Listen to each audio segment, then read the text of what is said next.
host, Paul Hollis, author of the Hall Man series, owner of Hall Man Publishing, and Frank Fiore, frankfiore.com, Frank everywhere. Frank Jonathan Smythe. Frank, how are you? I know you're excited about our guest because anytime we get to talk to another film director, you're excited. You got it. Yes, very much so. We have Andrew Goldberg joining us. Go ahead, Frank. And Andrew, thanks for stopping by. And we're going to talk about your project. And the first question I'll kind of jump into specifically the project name, White with Fear. How are you? Thanks for stopping by. You want me to talk about the name? Well, listen, the point of this movie is to take a very clinical, not partisan, just honest, open-minded look at how politics are used to scare people. And one of the most commonly used tools in politics is to scare white people about people of color. You find that a lot of the time people doing this are saying racist things and you think that they're actually racist when in fact they're not.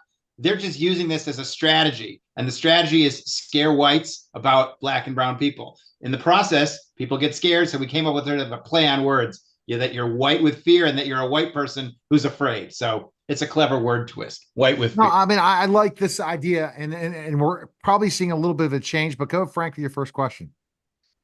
Well, I'd like to know exactly how you're making your point. Examples. Well, the best examples about how, and in this case, let's talk, for example, about the Republican Party, is that we sat down with people in the Republican Party and asked them to tell us. What I didn't want to do was make a film where I had a bunch of Democrats pointing fingers and then a bunch of Republicans would say that's not what we do. So I sat down, for example, with Steve Bannon. I sat down with Rick Gates, who was a senior member of Trump's team in the 2016 election. And I said to them, you talk to me about strategies that you use to drive votes. And so, for example, when Trump came out and was making comments about blocking Muslims from coming to this country or stopping people from coming over the border, a lot of people said, don't say those things. Those are bad things. You're going to come off as a racist. But the research showed, and this is according to Rick Gates, who worked in the Trump administration, the research showed that the audience really liked that.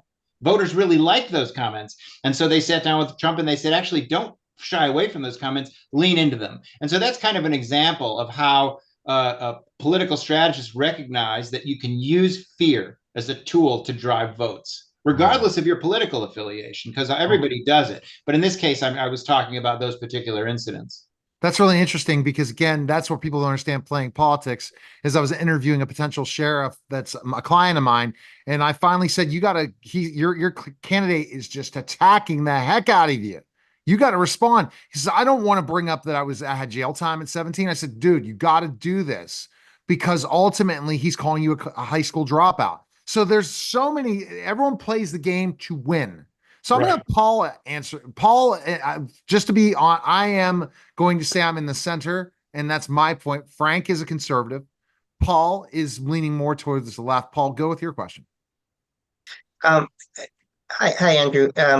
What conversations do you expect to have the film motivate with regular people, let's say, not outside the politics, sort of thing, but what kind of conversations can we expect that this will raise?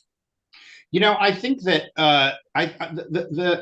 the trouble with these strategies, all right, which I think you see them coming from both parties. Both parties use fear and anger as a tool. But the trouble with these strategies is that they drive a wedge into our society and they push us apart. They don't bring us together. They win votes, but then in the end, you lose national unity. And to me, that's a very dangerous idea. I don't like the fact that people that I know are getting divorced because the two of them are politically opposed. It used to be that you could have a Democrat and a Republican, or a Democrat and an independent, or a Republican and an independent in a family.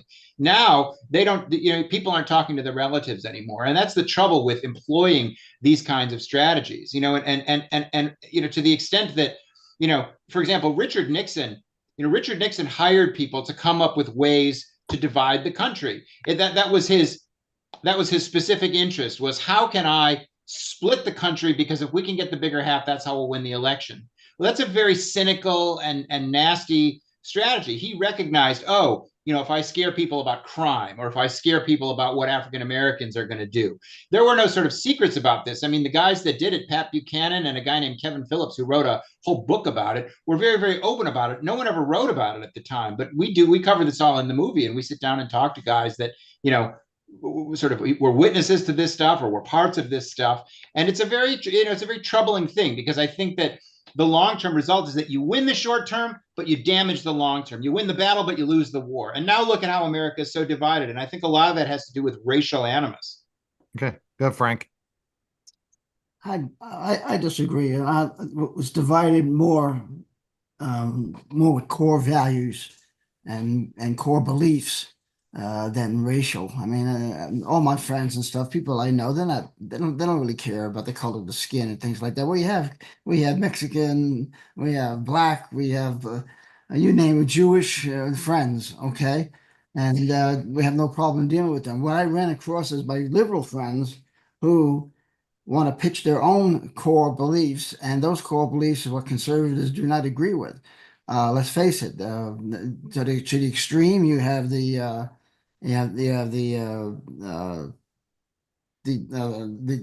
stag, excuse me, the people dressing up for kids and stuff like that, and then that's the extreme. But basically, we see, the conservatives see the core that the Constitution is written for very well, and it's kept us a long time.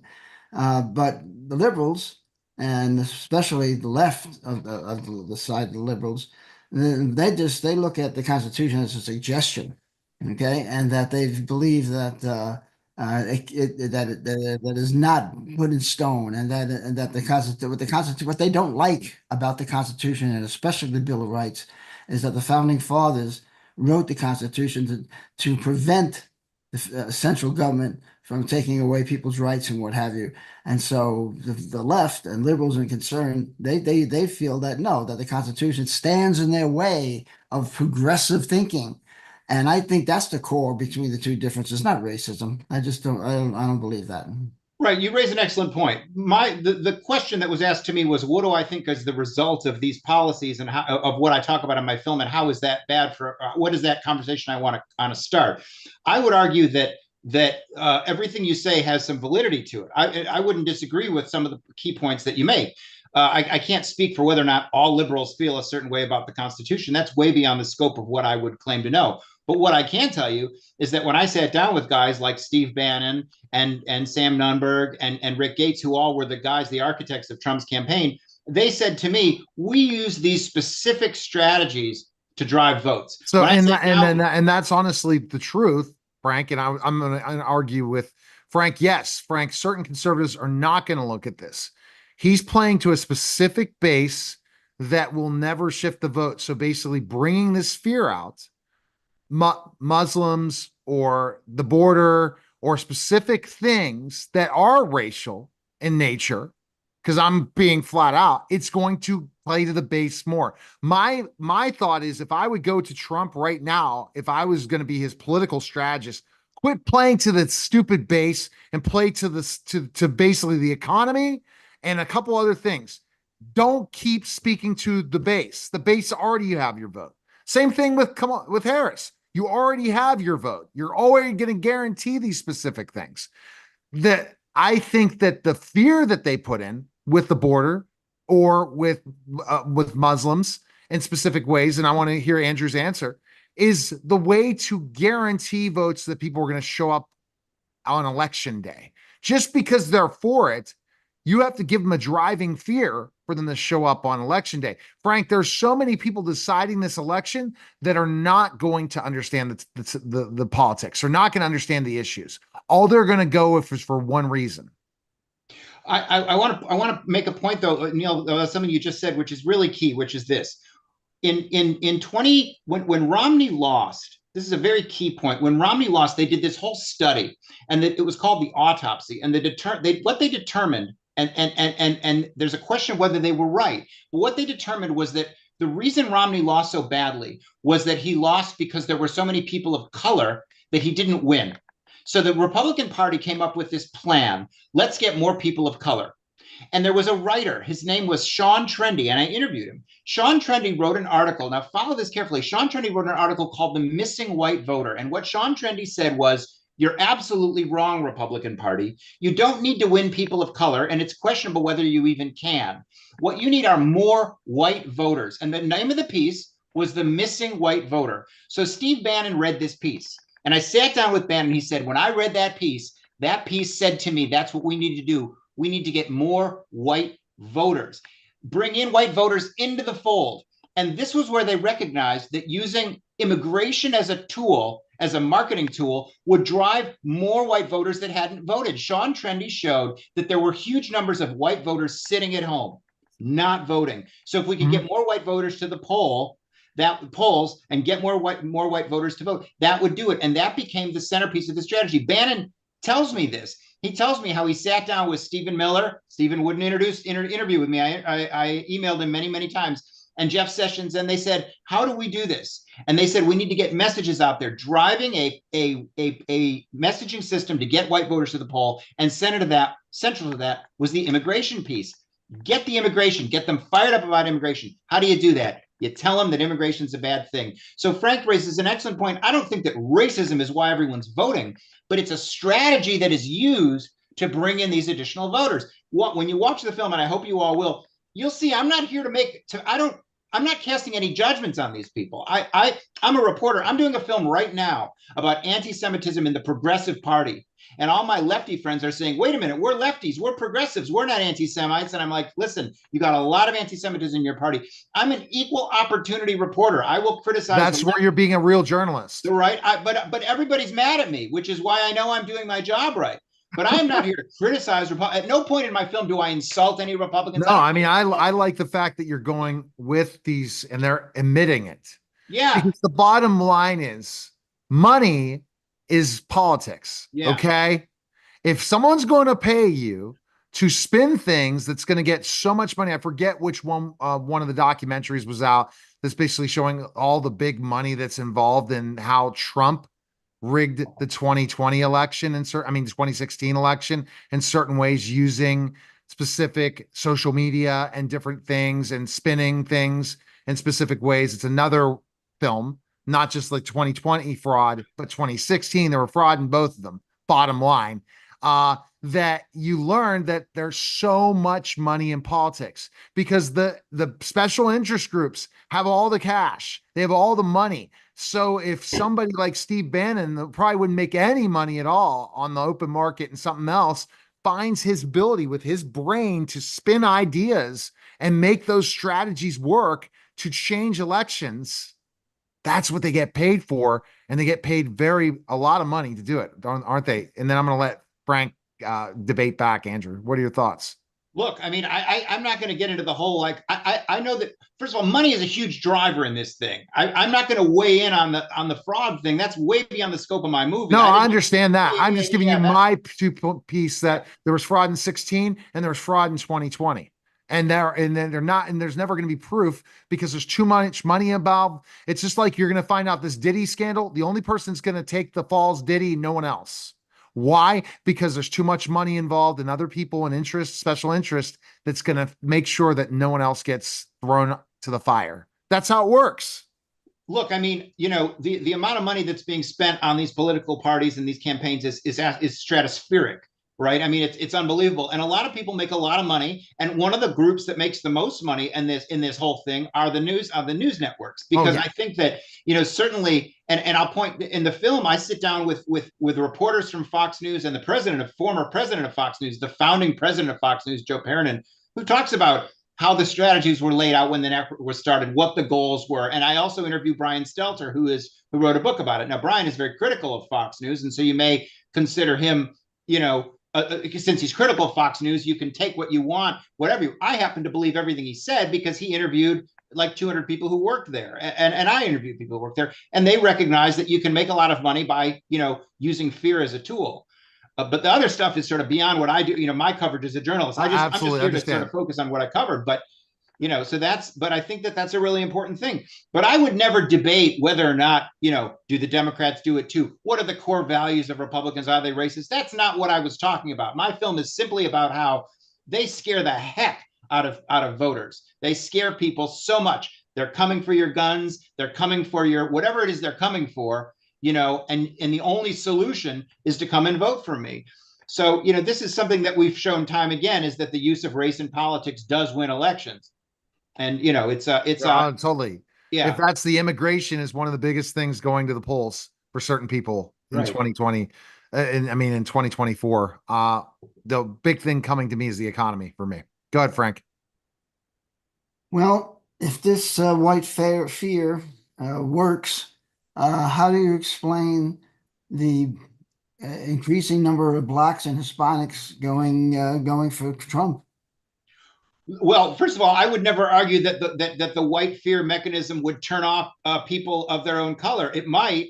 I mean, if he was doing a campaign, I'm Jewish. If he did a campaign against Jews, I might not want to vote for someone. But for whatever reason, the Republican Party has been very, very smart and capable and successful of bringing new people of color into their fold. And that is something that the Democratic Party, if they want to, have not found a way to come up with. You've seen more and more Hispanic voters go into the Republican Party, while at the same time, the Republican Party raises issues more. I think they more successfully raise the issue of immigration than the Democratic Party does, more aggressively and more actively. And what we see is that many Hispanic voters agree.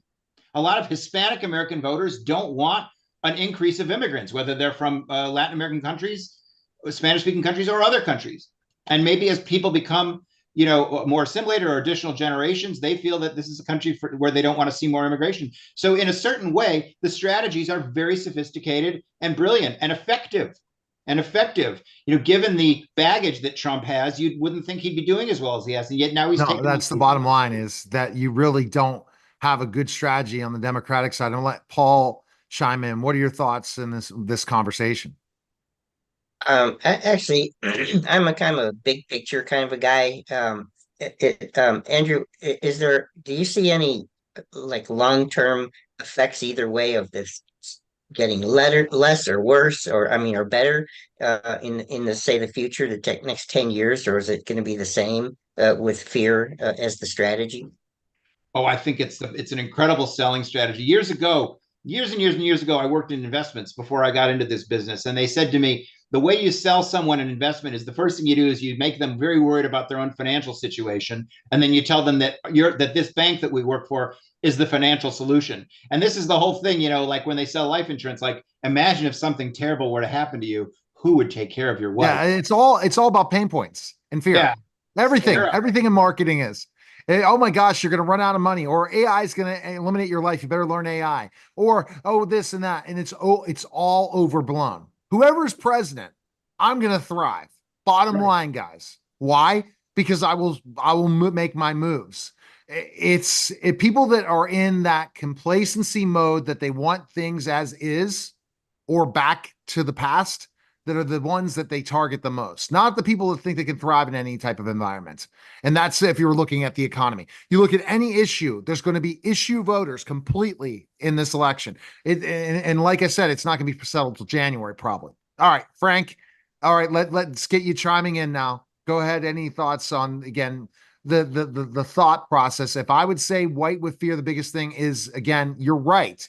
People of color do not want immigration because they're losing all their programs. Bottom line, they're not liking the fact that the schools are being overflooded. This is true proof. I've seen it firsthand. We talk about specific areas, but again, it's based on policy. We want to make this a melting pot, the country. We are so divided. We need somebody who comes in the center and reinforms us. We can't. So that's where, if I would go and say to former President Trump, the way to win this election is go Reagan's way. You don't go Reagan's way, you're going to lose. Go, Frank. Okay, well, exhausting the politics, I want to get into filmmaking. Yes, again, that's right. We'll push it to filmmaking. I mean, I got in trouble yesterday because I interviewed someone from the Reagan film. It'll come to me in a second when I think of who it was, and I'm having a couple more people on the Reagan film next week. But I look at, like, why can't we talk politics? If I would literally go to January, can I ask one more question? And then we're going to go filmmaking to Andrew. And I said, I'm going to go break down January 6th right now. and say, you know what? I agree with Trump. I agree that it was the greatest thing in the world showing freedom. I would lose business left and right. I don't agree with it because I'm not going to ever place that stance. Isn't that sad, Andrew? We are in a country now that if we would bring our opinion, it could lead to so many changes and boycotts and everything. When I thought it's about our freedom and our belief in systems. And like I used to have debates when I was a Republican conservative in a teacher's environment at teachers and when I was a school teacher, and we'd have fun debates and she would be laughing and everyone would be laughing. I don't think that could happen anymore. Well, first of all, have you ever listened to Reagan? I mean, the stuff that he says now, we used to listen to it. He would talk about percentages and economics and analysis of things. American eyes would glaze over. There's no one has attention span for that. They want somebody who's going to come out and make a pithy joke and a punchline and get out the door. Reagan he would bring intellectual descriptions to things. He was incredibly charming, right? But I feel like that kind of politics where they sit down and they have dignified, respectful discussions. You should see the old debates between Reagan and other guys. He'll make a joke. They'll be nice to each other. They shake hands. I mean, we are not at I don't know that a Reagan could exist right now. I mean, Reagan, he was a very sophisticated speaker, and maybe he could find a path forward. We were able to talk about things, though. Today, you talk about it, you get canceled. Cancel culture, cancel culture. We all know about that. I don't need to repeat the cancel culture point. But I was, I had Reagan in this film originally, and the film got too long. We ended up cutting a lot of the history. But I remember listening to him, thinking to myself, this guy was an orator. He was a speaker. No one wants to sit and hear this stuff anymore. They want to hear, insult comics. And that's all they do, by the way. You can turn on MSNBC or Fox News, and it's just a rolling hour of insults. Either side, insulting. Yeah, no, but that's because that's what works. And look at local news. Let's go, Frank. Let's go filmmaking. We're switching hats, but we know that if I literally start a political show, I'd have to say half my clients would not be around anymore. So there you go. So I'm going to stay in the center and be, as Michael Jordan said, Republicans buy shoes too. And that's I'm always going to use that quote. Republicans buy shoes too. And that's what Michael Jordan said. And that's why he's a billionaire. Go ahead, Frank. Filmmaking. Yeah, filmmaking. Okay. I'm in the process of finishing a sizzle reel. I mean, you know what that is, Andrew. And we're going to package that together with my 6 Western series, the Jonathan Smythe series. Yeah. And again, like we said before, he's a British sleuth whose hobby is tracking Jack the Ripper. And when Jack the Ripper disappeared, nobody knows whatever happened to him. His theory is that he escaped to America. And so I used that device for him to go to out west and look for the next brutal crime, the murder. And he thinks that could be Jack the Ripper. So anyway, the 6 books talks about the different murders, especially the last one where does he catch it? Does he kill it? Does he catch the Ripper? That's a good question. But anyway, we want to package all that along with the sizzle reel. I've already written the screenplay. So then we're gonna create the investor deck, and then we're gonna go out looking at investors. What kind of advice would you have for us to try and find money, or try and get a production company like Netflix or Hulu to take on the project? Well, Netflix and Hulu they're not the actual production companies, right? You'd need a production company attached to you that owns cameras and edit machines. Like I have one, but we do mostly documentaries. We don't do that kind of production. And then you go to a Netflix or a Hulu and ask them to put in a pile of money. Another thing you can do is go to financing companies. Like I think one is called Bondit, Bondit, but I don't know much about that world. And they put in deficit financing where they'll basically cover the cost of the film. And there's a whole world of people that do that kind of a thing if you have the right package. And I think having a great sizzle reel, having some talent attached and a business plan makes a lot of sense. I will say that I think that the West is a very hot area right now. I think you saw huge success with shows like 1883 and those other Taylor Sheridan ones. I'm trying to remember the name of it. The one that Kevin Costner is in, that is, what's that called? Yellowstone. I think people are ripe for that. I think that Costner's show Horizon, I think it was called Horizon, it didn't do that well because I think it just wasn't all that good. But I think that by and large, that's an area that Americans really, really like, especially moderates and conservatives. It doesn't appeal to coastal elites. And so I think that, there's a sense that all the programs are made for coastal people. Just like another person who works at an ad agency in New York. I mean, how many of those are we going to see? And so I think that that's an exciting area. And I think that what I do with my documentaries is I usually go to foundations or individuals that are very interested in the material. And I convince them that this is a subject matter that you might care about. Maybe you care about race, or maybe you care about, Israel, or what I'm making a film about Israel, for example. So, and maybe those people will put the money in, and those people donate the money. So, but in your case, I think structuring as an investment where they get some points, points percentage of what you make on the back end could be a really smart way to go about it. Unfortunately, I don't do that exact model of filmmaking, but it's not that far away from what I do. And I think it sounds a really interesting story. I mean, those are two subjects that people love, and you've got all the sort of attachments. So I would keep going. I like it. Great tips, Andrew. Best place people can watch the film. Where can they go? My film is opening right now at a movie theater in New York City.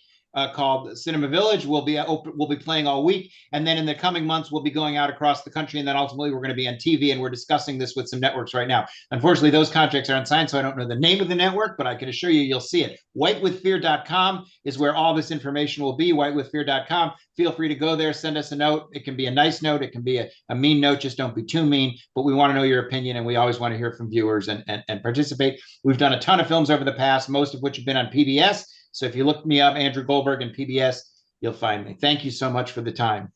Oh, I loved it. All right. That was special simulcast. Neil